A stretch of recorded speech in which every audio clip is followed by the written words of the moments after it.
લક્ષ્મીપુરા ગામ પાસે આવેલા તળાવમાં એક યુવાનનું મોત થયું હોવાના મામલે યુથ કોંગ્રેસના પ્રમુખે તંત્રની બેજવાબદારી હોવાના આક્ષેપ સાથે નારાજગી દર્શાવી છે। લક્ષ્મીપુરા ગામ પાસે આવેલ તળાવમાં ગાડી ખાબકવાથી યુવાનનું મૃત્યુ પામ્યું હોવાનું તંત્રની બેદરકારીના કારણે નવયુવાને જીવ ગુમાવવો પડ્યો હોવાનો આક્ષેપ યુથ કોંગ્રેસ પ્રમુખ કુલદીપસિંહ વાઘેલાએ કર્યા છે। તેઓએ જણાવ્યું હતું કે વડોદરા શહેરમાં આવેલ લક્ષ્મીપુરા ગામમાં મુક્તિધામ પાસે તળાવ આવેલું છે, જેમાં રાત્રે 12:30 થી 1 વાગ્યાની વચ્ચે ગાડીમાં પડવાથી કેતન પ્રજાપતિ નામના યુવાનનું મૃત્યુ થયું છે। ક્યાંક ને ક્યાંક તંત્રની બેદરકારી જોવા મળી છે। તળાવની આજુબાજુ ફેન્સિંગ કરવામાં આવેલ નથી, તેમજ રેડિયમ લગાવવામાં આવ્યા નથી।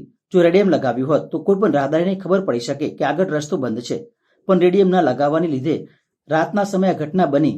આવનારા સમયમાં આવી ઘટના ન બને તે માટે તાત્કાલિક ધોરણે તંત્ર જાગે। ભૂતકાળમાં પણ આ તળાવમાં આવી ઘટનાઓ બની છે, કારણ કે એક બાજુ ડેવલપમેન્ટના નામે મોટી મોટી સ્કીમો બની ગઈ છે, તેમાં આવતા લોકો પાસેથી ખૂબ મોટા પ્રમાણમાં વેરો વસૂલવામાં આવે છે, પણ ટીપીના રસ્તાઓ હજી પણ આ વિસ્તારની અંદર ખોલવામાં આવ્યા નથી, જેના લીધે કાલે રાત્રે આ યુવાને પોતાનો જીવ ગુમાવવો પડ્યો હતો। ક્યાંક ને ક્યાંક તંત્ર સંપૂર્ણપણે આ બાબતમાં જવાબદાર છે।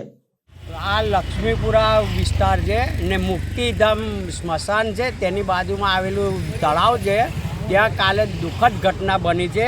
એમાં એક કેતન પ્રજાપતિ નામના યુવાનનું મૃત્યુ થયું છે।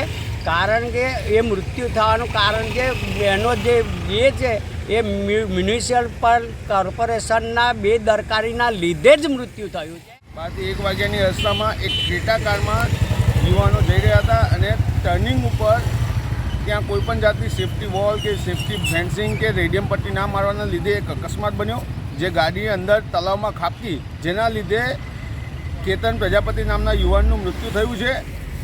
આ માટે થઈને તંત્ર જવાબદાર છે, કારણ કે તંત્રની ઘોર બેદરકારી, એને કોઈપણ જાતની ફેન્સિંગ, રિટેનિંગ વોલ કે કોઈપણ જાતનું રેડિયમ લગાવ્યું નથી કે જેથી ખબર પડે કે આગળ રસ્તો બંધ થાય છે, એવી કોઈપણ જાતની ચેતવણી આપેલી નથી।